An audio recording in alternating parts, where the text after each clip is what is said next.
Vanakkam Dohadeva and everyone. Om Sahana Bhavatu Sahana Bhunaktu Sahaviryam Karavavahai Tejasvinavadi Tamastu Ma Vidvishavai.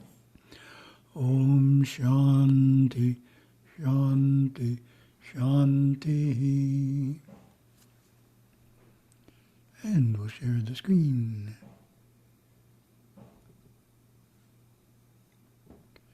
We have April 14th, Singapore time.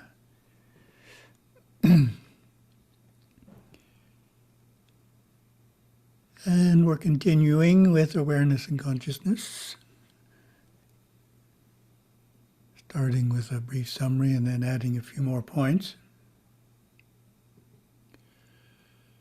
So as you'll recall, we define awareness as the witness, the seer, the experiencer. Agamas, Sakshin, Tamo, Satchi. And consciousness is what is being witnessed. And we're talking about states of consciousness. That's another way of clarifying the word consciousness in this context, because it means lots of different things. These are states of consciousness that awareness is experiencing. I am witnessing sadness. I is awareness, and sadness is the state of consciousness. I am witnessing inner light. Again, I is awareness, and inner light is the state of consciousness.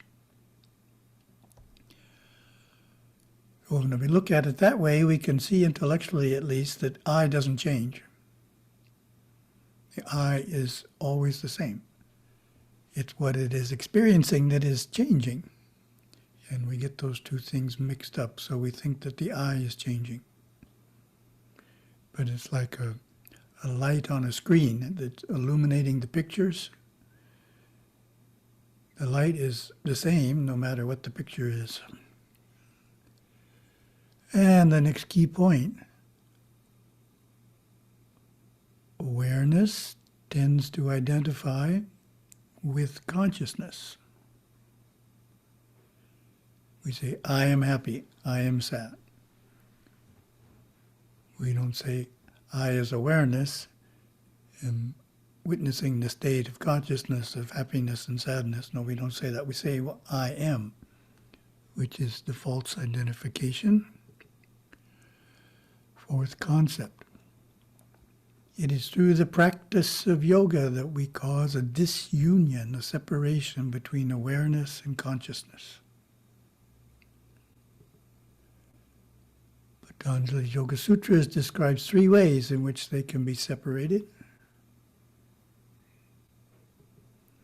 The first way in which they are separated is when mental activities are restrained, when we stop thinking for a few seconds. This is generally for a very short period of time, such as a few seconds.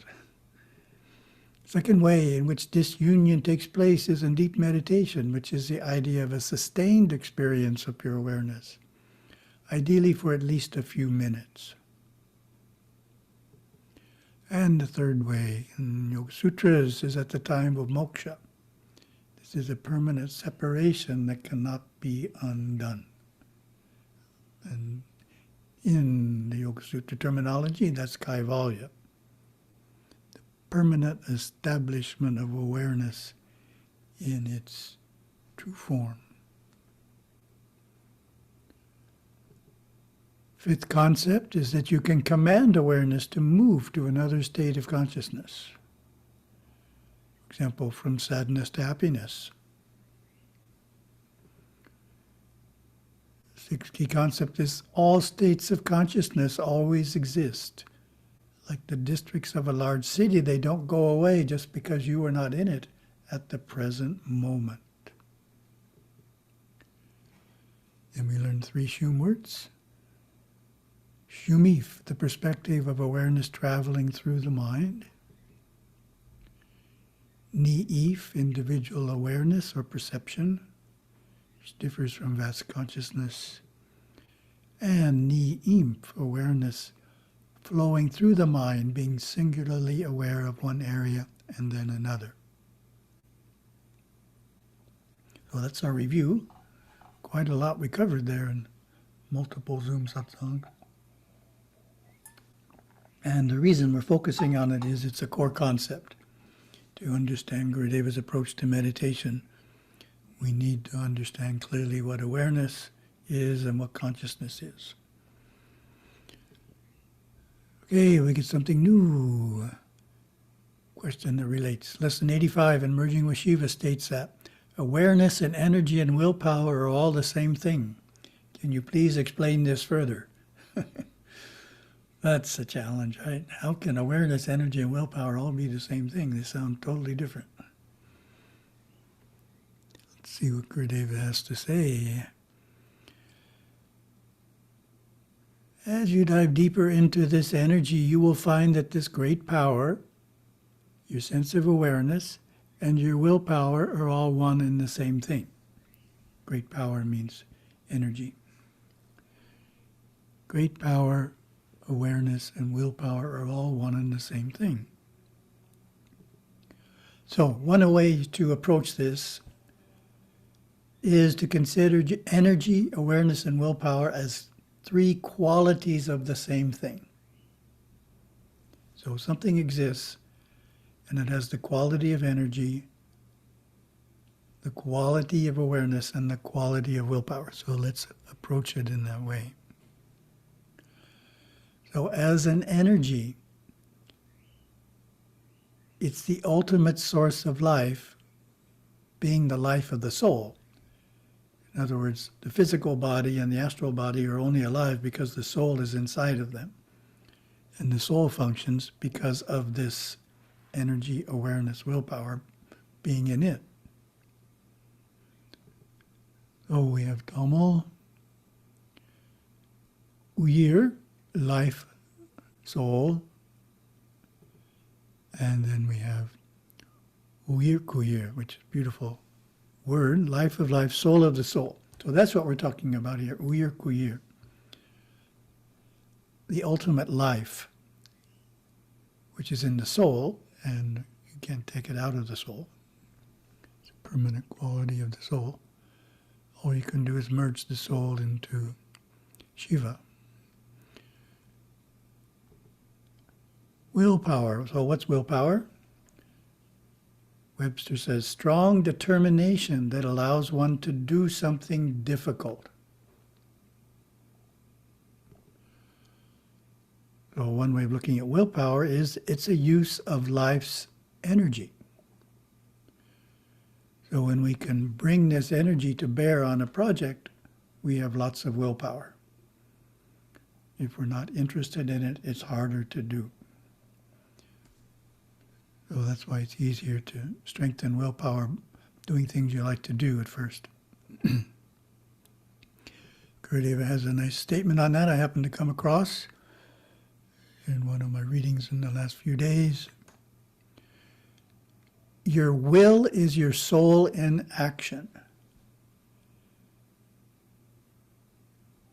So the energy of the soul in action is the will.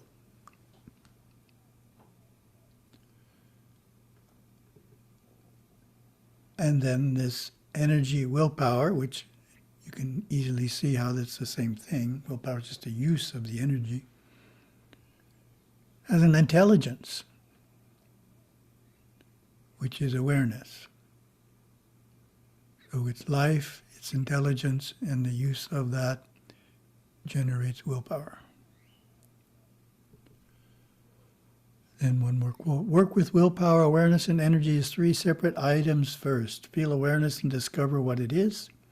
Use willpower and discover what it is. Feel energy and analyze energy and discover what it is. Then separate the three of them in your intellectual mind and experiential pattern. Then, after you've gotten that done, you will begin to see inside yourself that the three are one and the same. And it is actually the beautiful, pure intelligence of the immortal soul body, that body of light of you on its path inward into its last phase of maturity on this planet. Its inner body of light has been maturing through many, many different lives.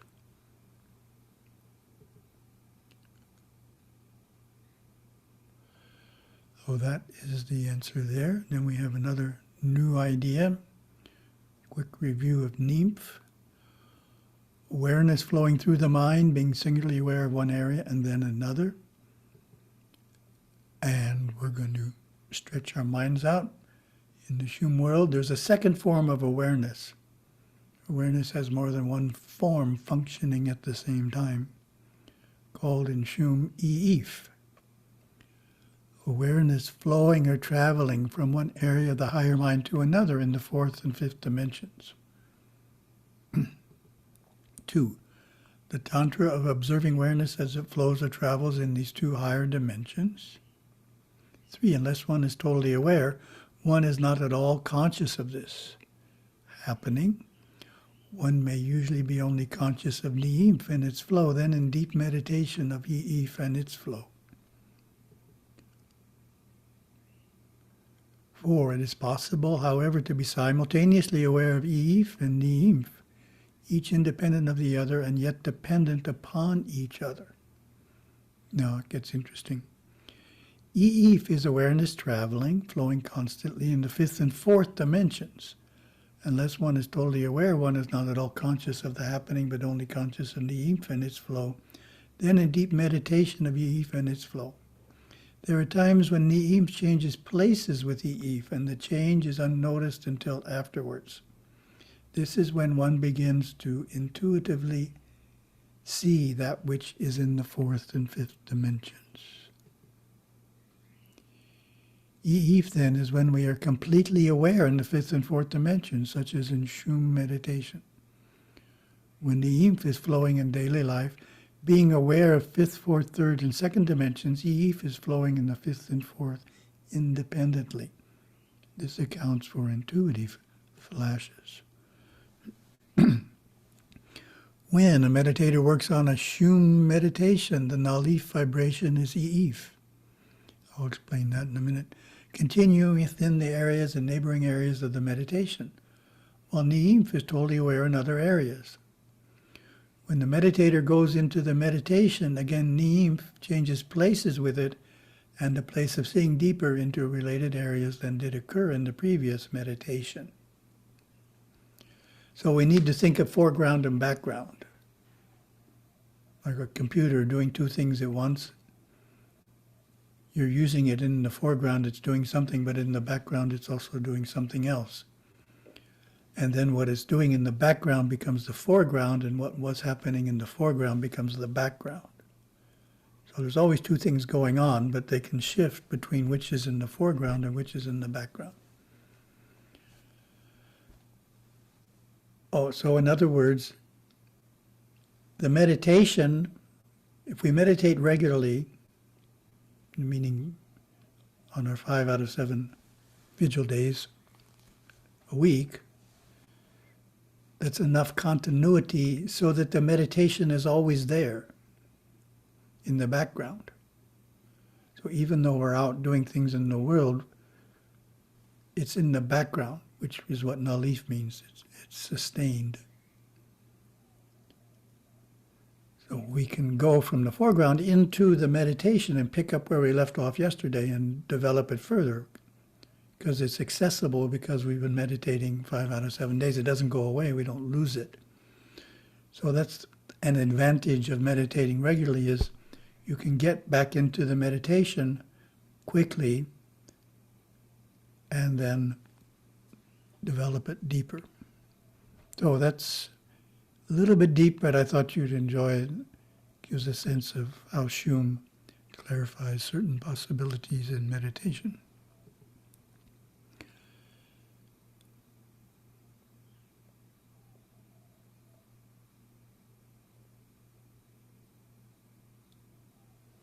Okay, let me look at my slide here. Something seems out of place.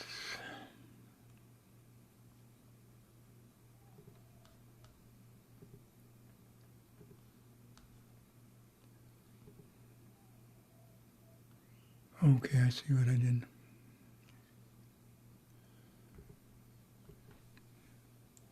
The second and third topic are out of order.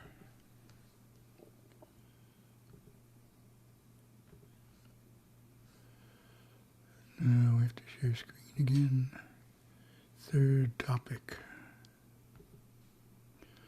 So we'll do the third topic and then the second topic. Because this relates to meditation, it makes more sense to do it next.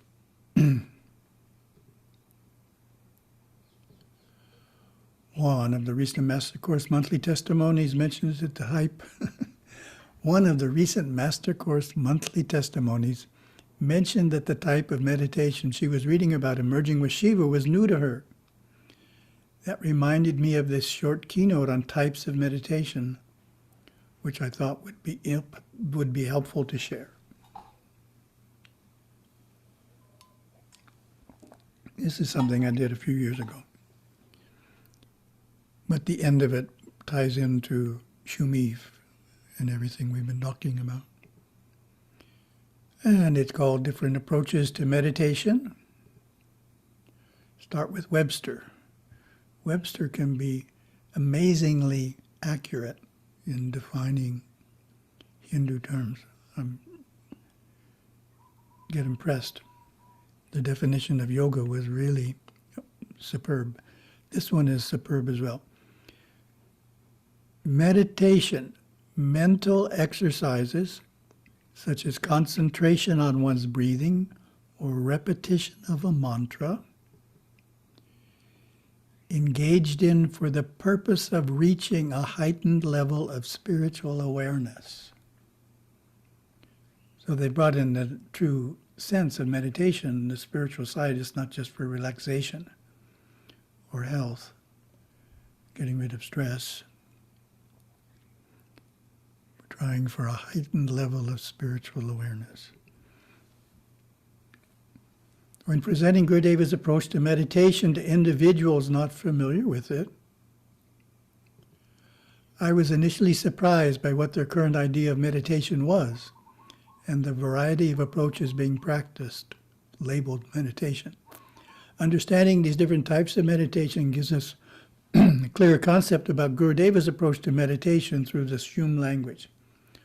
So we understand what it isn't, and that helps us understand better what it is by comparison.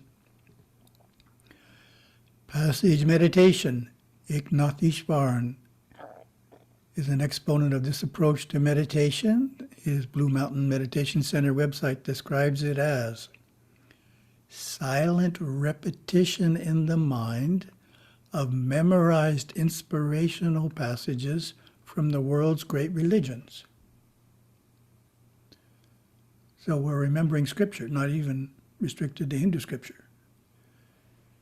The remembrance of memorized scripture is being called meditation. And that's called passage meditation. Passage meaning passage in a scripture. Bet you wouldn't have guessed that one unless you're familiar with it. Blue Mountain Meditation Center. Next one. Visualizing the form of the deity. The approach here is that, for example, we are meditating on Lord Shiva by mentally visualizing the murti of Nataraja. So that's also called meditation, utilizing visualization of a form of the deity. Vision of the deity, that's taking that up quite a bit. But same idea. This approach is to use the sixth chakra of divine sight to have an actual vision of the deity. Can be done.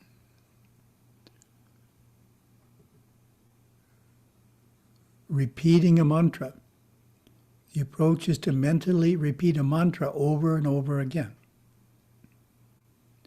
And then you get repeating a mantra combined with pranayama. This approach adds to the previous mantra repetition doing a pranayama at the same time.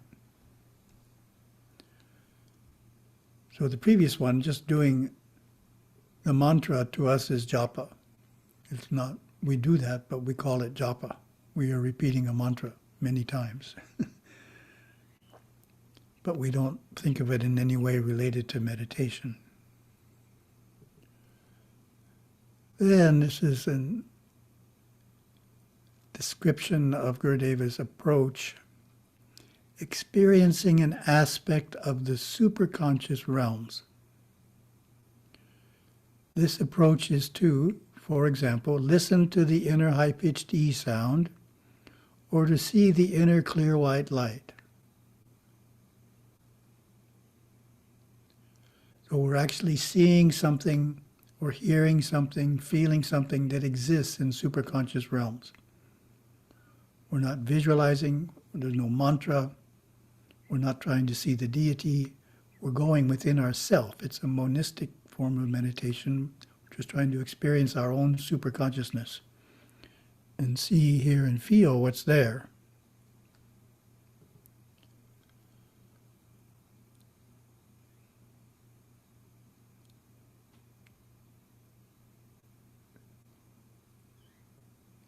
So we have an example.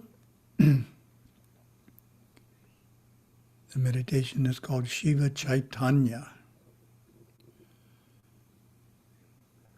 Inner light, Jyoti.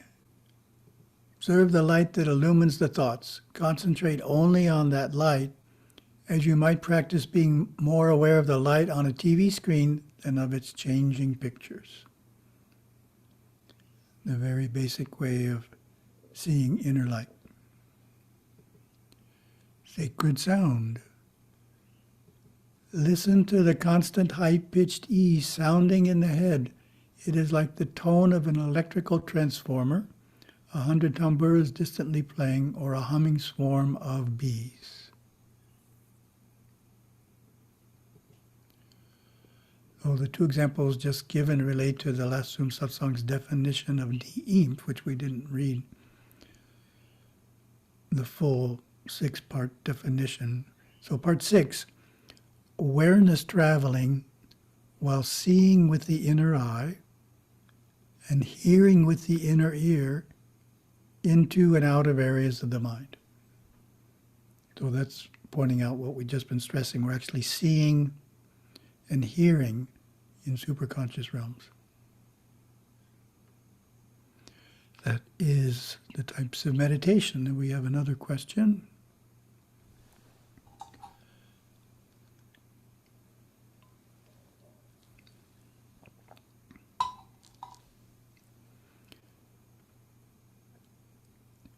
Gurudeva said that attention and concentration must be perfected before meditation could begin. So if I feel that I have not perfected attention and concentration, then should I meditate? Interesting quandary there. So this question is using the term meditation with another meaning. It's using it in the context of the 5 steps to enlightenment. So this is in Gurudeva's teaching, 5 steps to enlightenment. We'll go through the 5 steps. Meditation is the 3rd. First one, attention. Focusing of the mental powers upon an object or a particular subject. Concentration. Remaining in the thought area of the particular item that you are aware of. We're directing the flow of thought to the one object, not letting it go elsewhere. And when concentration is sustained long and deeply enough, meditation naturally follows. Meditation, a quiet, alert, powerfully concentrated state wherein new knowledge and insight pour into the field of consciousness. So that's a different meaning of meditation than an exercise for achieving higher consciousness. That was the first meaning from Webster. This is a specialized meaning in Gurudeva and Patanjali approach, dhyana. Dhyana, dharana dhyana.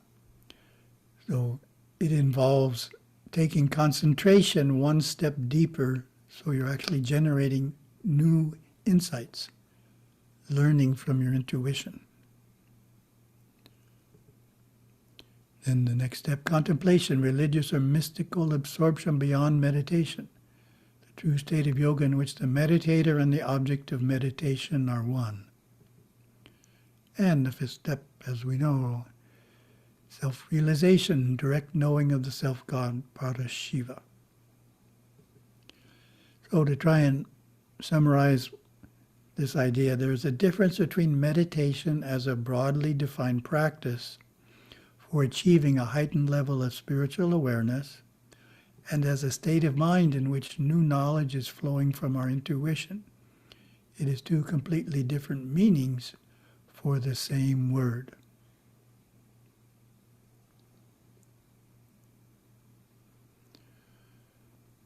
Oh, I hope that solves the quandary there. This is a question we'll skip. And we're into the character workbook here. Honesty, 29th character quality from our workbook. And we start with the usual question. How would you define honesty?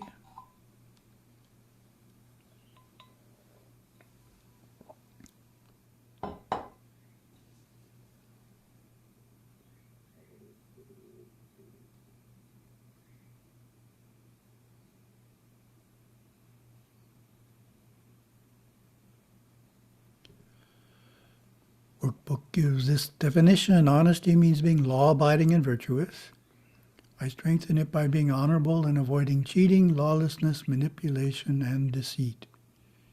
Opposite is dishonesty. Arjava, the name in Yama. Honesty is straightness with neighbors, family, and with your government. You pay your taxes, you observe the laws, you don't fudge, bribe, cheat, steal, or participate in fraud and other forms of manipulation.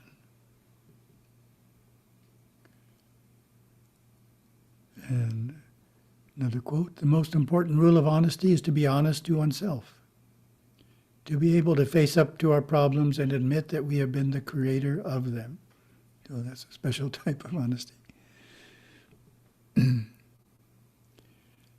And Gurudeva was very strong about bribes. Shiva's devotees are forbidden to accept bribes, nor do they offer bribes to others, no matter how seemingly necessary, expedient, or culturally accepted this practice may be. Jai, they fight for the mercy of honesty. Reminds me of a story. I was hosting a gentleman from Sri Lanka many years ago, probably 1980 or something, on the mainland, and two things really amazed him. That you could stick a quarter in the newspaper box on the street, take one paper, and go. He said in Sri Lanka, someone would put in a quarter and take all the papers and then resell them. So, and the other thing he couldn't believe was you could give a credit card and rent a car. They're actually trusting you with a car based upon a piece of plastic. And he just couldn't believe it. That was a workable system. So in other words, honesty is culturally relevant to the country you're living in. Comparing the actions of one who is honest to one who is dishonest.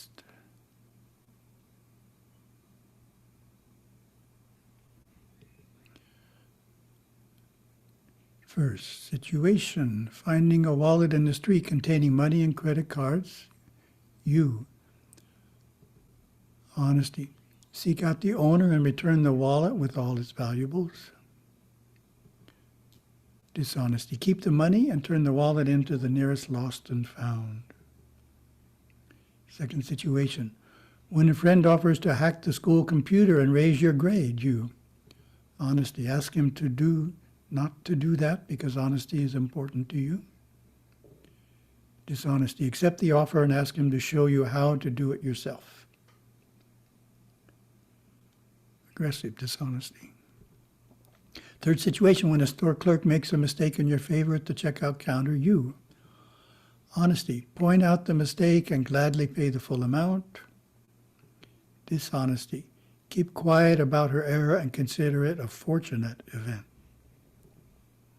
And reflection.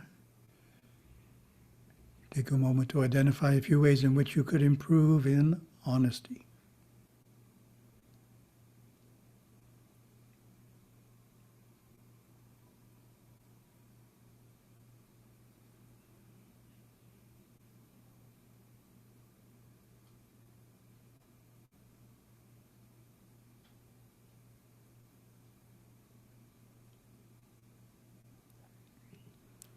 And the assignment during these 2 weeks, don't allow yourself to break or bend a law just because others are doing so. For example, littering. Oh, thank you very much.